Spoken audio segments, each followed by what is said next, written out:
Welcome back to the Beer Brackets Pub, everybody. This is a big one. This is a huge one.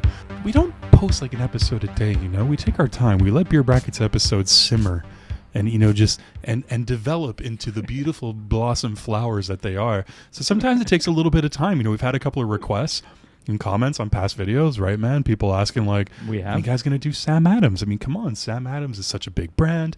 It's such an established beer in the U.S. And now I can get it in Canada. For the longest time, it was such a treat going down to the States. For me, like, American beer was Sam Adams for me. Like, when I was in college, I started doing these trips down to Vermont every once in a while, and we'd always go to the store and I'd get Sam Adams because that was like the American beer that I'd never seen before. And so I always had that association with it. And now it's like, it's here. It's I can get any kind of store in Canada too, which is cool. It's the 4th of July. We're filming this on the 4th of July. Happy 4th. I don't know when this is going to be posted. This might be posted like November or something, and that'd be really weird if you're watching this. But we're filming it on the 4th of July. My friend Alessandro has been gracious enough to give me his time on this holiday to have this beer together. We've never had it together before. I have not had this beer in quite some time. If I had to say, maybe 10-ish years. So Okay, wow. Yeah, man. When's the last time you had it? I think I've had it within the last year for sure. Yeah, I had it yesterday. No. Okay. It's not one that I've had like many times, but definitely like at least like once or twice a year has happened. Like I've had it on tap too, because you find it quite frequently here. It's a beer that I look forward to try together. And knowing that you haven't had it in so long makes me even wonder, like it's going to be almost like retrying it for the first time. So that's going to be fun.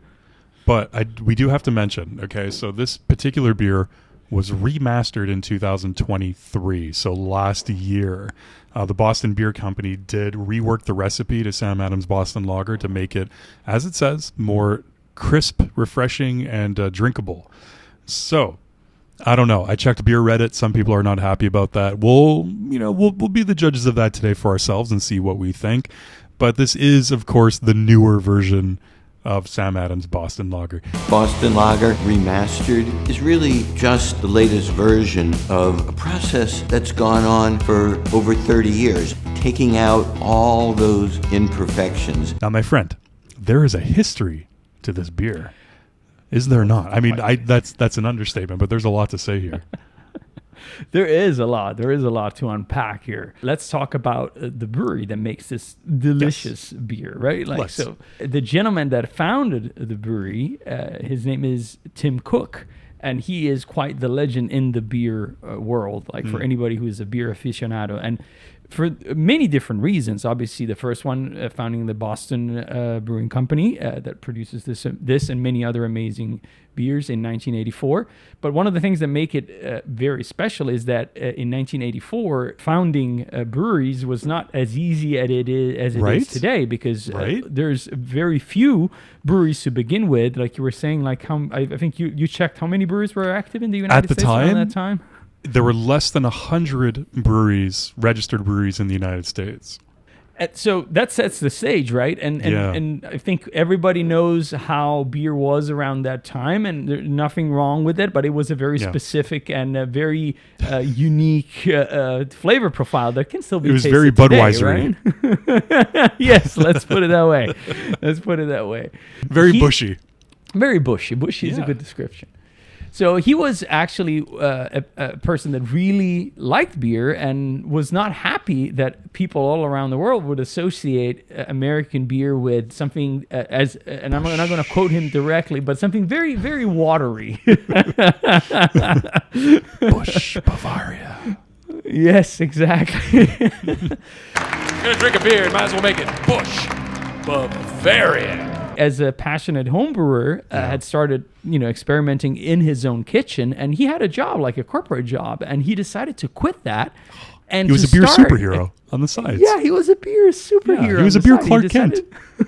Exactly. After work, he'd pop into his brewery and say, I must solve the United States' beer crisis and brew a delicious beer for the people, for the masses. Exactly, my friend. Yeah. Exactly. And that's what he did. Out of his kitchen, he started brewing this very specific beer. Which apparently was his great-grandfather's recipe, right?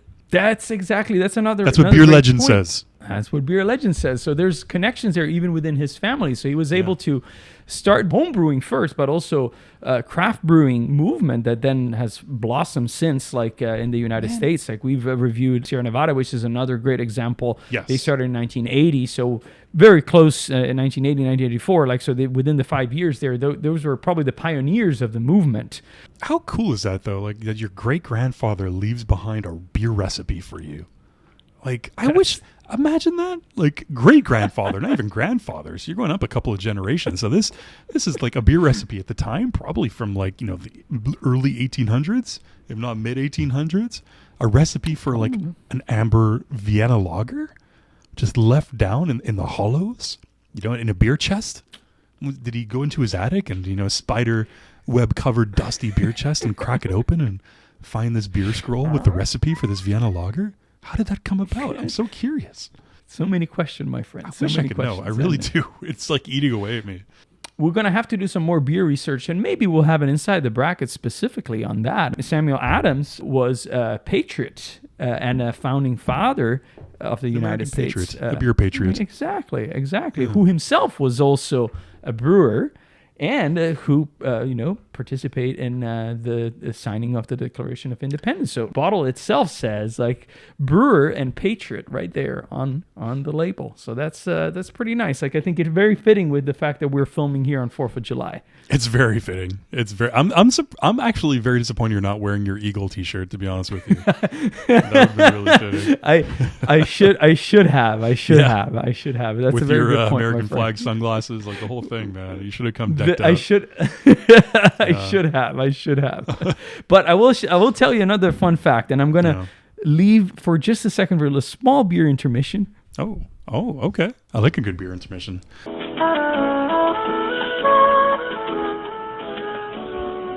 Last time we had a beer intermission, Alessandra was dancing the whole time to the intermission music. Right? But this was very, very quick because I had it here already. That I always like to look at it, see what they did with it, inspect what they've wrote. Nothing gets by you. It's one of the things I appreciate about you. If there's something on the packaging, something on the bottle that 99% of people miss, you're going to catch it. I love that. And this is particularly funny because I was looking through and I was there's here a little bit of the history of the brewery here written on top. But what caught my attention is at the bottom here on this little text here that says, "You must really love these beers if you're reading the bottom of the pack." It's literally what it says.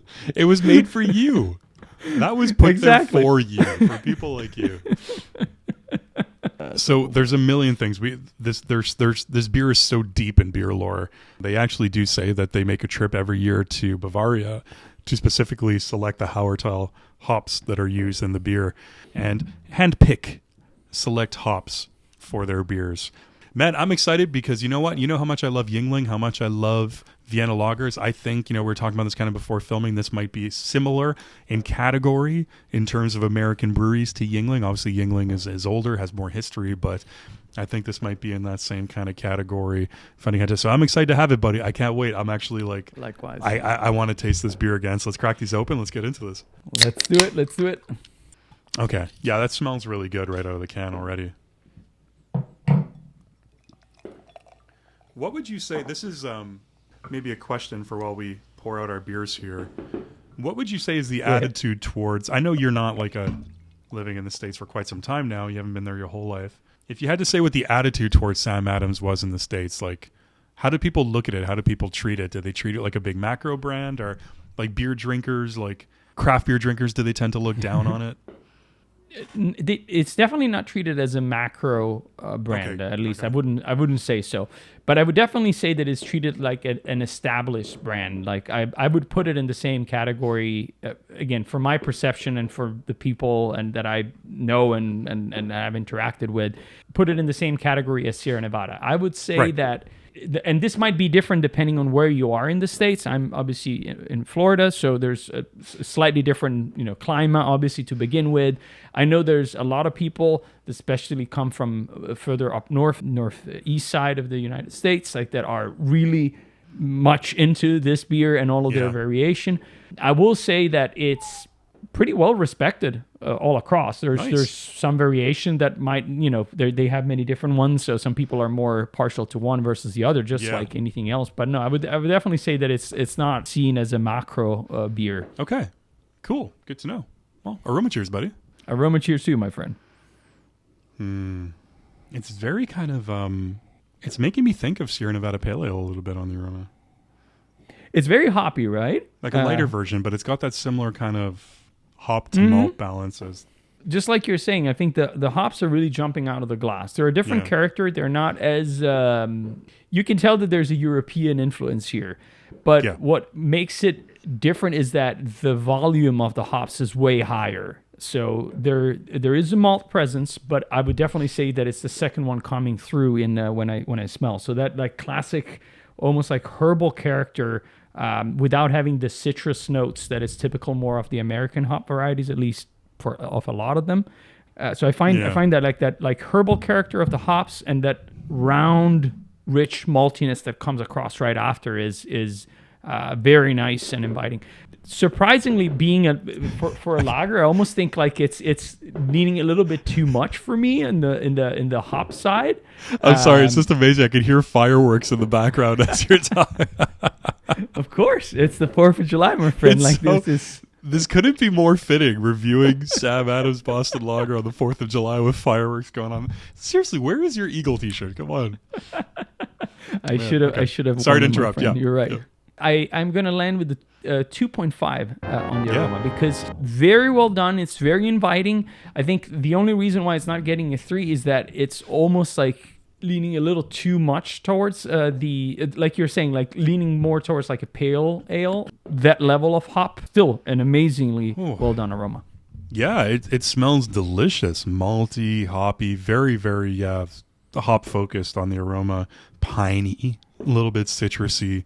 I'm going to go with the 2.5 too. This is making me like I'm literally salivating right now. This beer is exactly up my alley. Cheers, buddy. I need a sip. Let's do it. It's been too Cheers long. to you. Sam Adams Boston Cheers to you. Lager.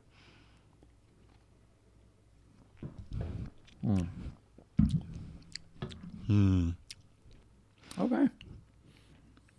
That's really nice. That's well done. That's very well done. The hops are really shining throughout the whole experience here, in my opinion. Even on the taste, it's almost like what you first get there, this explosion of very well-crafted herbal, slightly floral almost notes that Yeah, then definitely translate slightly into floral, this slight undertone of malt that kind of like surrounds everything. Without being cloying at all. And I think that might be where also, judging by just my memory of when I first tried it coming here in the United States, your thing is hearing this fireworks here. It's so funny. Like hearing you. They're celebrating. Is that your neighbor? Oh, it's all the neighbors, my friend. It's all the neighbors. Everybody's letting them off right now. Oh yeah, for sure. It's one of those things you can walk around like, and everybody's like shooting fireworks. So it's yeah. And I gotta travel through the States one time for 4th of July. That sounds amazing. It's quite special. Yeah. It is quite special. It's definitely not stopping throughout the recording. I promise that. The malt presence is quite subdued compared to my me too. memory of it. Yeah. Right. Like, so I would say like I remember it being a little bit more present, a little bit more intense. So it almost seems like it has leaned a little bit more towards the hop presence. Again, just based on my memory. But it's very well done because the malt is still there. So I'm going to stick with 2.5, my friend, because I'm quite enjoying it. I think it's refreshing. But yeah, it makes me want to go back into the glass. I remember it being more malty too. Maybe that has to do with the changed recipe a year ago, and they're talking about making it a little bit more refreshing and crisp. Maybe they adjusted that to be a little bit more hop focused, and because I agree. I remember this being almost like bready the first time I had it, like very, very, very malty, and then not a negative. I'm really, really enjoying this. This is actually right up my alley. This is one of my favorite kinds of beer. Like this, sort of like an amber lager with some hoppiness to it, some nice roasty maltiness to it. So I'm really enjoying this. Scoring this particular beer right here, I'm a little bit torn because I would like it to be stronger. I would like some more maltiness on it. I would like more character out of it. I'm finding it's drinking a little bit thin. I think it could be a little bit bolder. But I love everything that's there. I think I'm going to go with a 2 just because I'm left with that feeling of just, I wish there was more. All right, buddy. For mouthfeel, I did something stupid. I poured out my whole beer. So what I'm going to do, I'm going to reach into my 6-pack here. This is the first. This is the beer bracket first. I'm going to crack another beer. Well, I think we technically did it also with the Yingling Bach. That's right. That's right. So you're saved there. Like That's true. But we were sharing that one, so it's probably not the same thing. But you know what? But this is the ultimate mouthfeel refresher because I'm pouring fresh beer into it that hasn't been opened for a That's little true. while, so. That's true, my friend. Yeah. That's true. So it's amazing how much of this beer I've drank already just from it's so delicious. It is very drinkable. I think they nailed that part. Like they really did a good job with making it more drinkable. Oh my God, yeah. The first Sam Adams beer I ever had was the Oktoberfest. Ooh, and when I was in college, I went to a friend's cabin in the woods, and we stopped at this local liquor store in Vermont to get a keg. We're a bunch of guys going down there, and the only one of the 2 kegs that they had was Sam Adams Oktoberfest specifically. I think it was probably around fall time. And that was the first Sam Adams beer that I had. I remember that one being, I haven't had it since, but I loved it. It is still, to this day, one of the beers that people really are, crazy for. Whenever it comes out, it's, one of the must-have, for the season. So I understand. We'll see. Maybe this year it might make an appearance. We'll see. That'd be great. Yeah, that'd be awesome. You know what? Having recently had Sierra Nevada Pale Ale, they're very similar in some ways. There are some similarities. Yeah, you're right. I think that the biggest thing is that they've thinned the body of the beer, and on the mouthfeel is really, really coming through. I remember, like you said, that rich maltiness of the beer. Yeah. Or richer maltiness of the beer. Very well done. I think the carbonation is a little bit on the light side for me, and I can see that there's a difference here between the bottle and the can that you have. Oh, I also just poured out is, a fresh beer. Maybe that has an effect, right?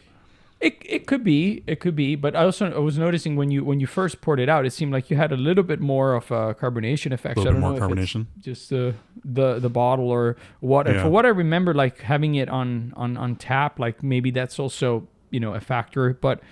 Just judging on this experience, I would say the carbonation is a little muted. I almost feel like that again, here the hops are what are carrying everything throughout the experience. While that's not a negative, I think on the mouthfeel, I would like to have a little bit more carbonation to cleanse the palate.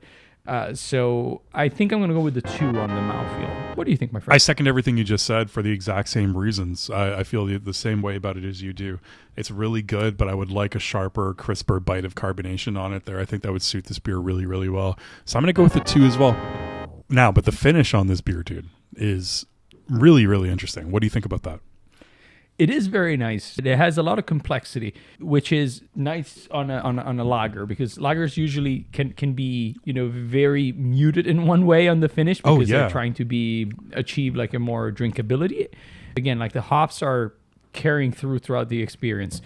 But the malt comes back and brings in a little bit of sweetness there on the finish and almost coats everything, making it more rich in a way. And that richness that that at least that I remember on the palate, it seems to be coming back here on the finish. That's when the malt really comes and shines through. But there's something again on the finish that I feel like I'm missing. But there's something about the balance in between the hops and the malt. There totally is. I don't know. I feel like the hops are a little bit too pronounced for the type of beer it is, or that I expect being a lager. And maybe that's what a lot of people like.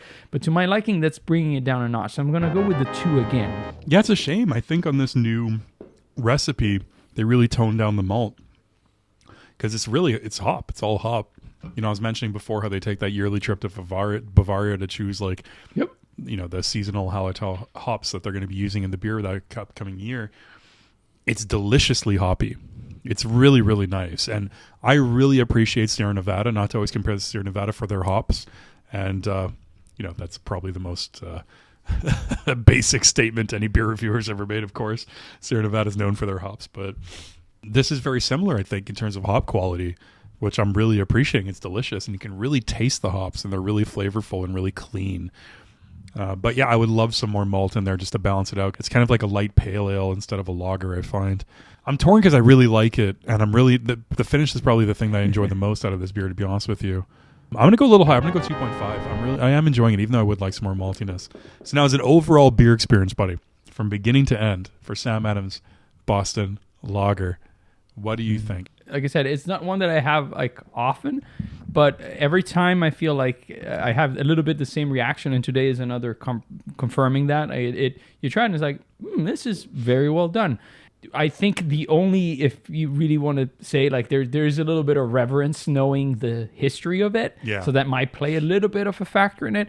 But aside from that, really, it's a very good beer. And if I had to say, like, the only preference is that I probably like when it had like a little bit more of a malt presence. Like I feel like it's leaning more towards the hop. Yeah.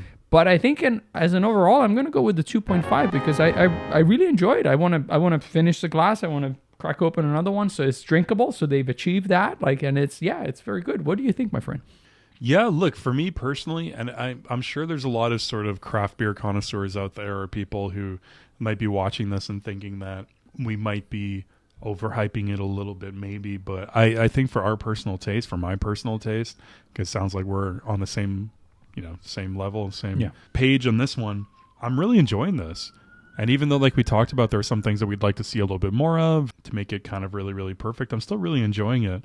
For me, it kind of falls somewhere between a 2 and a 2.5, but I think it's worth bumping it up because of the history and because of the significance of the beer and knowing that coming into it. All right, so at the end of the day, we scored this beer exactly the same. It comes out to a 3.83 on 5, which in our rating system is an excellent beer. And it is. This is an excellent beer. Again, I'm so happy. Like I was really hoping to love this beer. Hadn't had it in a long time. I was really hoping it wouldn't disappoint, and it didn't. I mean, for a beer that's really accessible that you can find at your corner store, most likely, especially if you live in the U.S., right? This is like a great option compared to all the other beers that take up shelf space. So, hey, it really is. Sam Adams, it's got our stamp of approval. Let us know down below what you think about the Sam Adams Boston Lager. And whatever you do, click that beer bell on the way out, because YouTube will let you know when we're in the pub. And you can come hang out in the Beer Brackets pub with us, have a beer. Exactly. That's super fun. And no matter what, don't forget to close your beer brackets. Never forget. Cheers, everybody.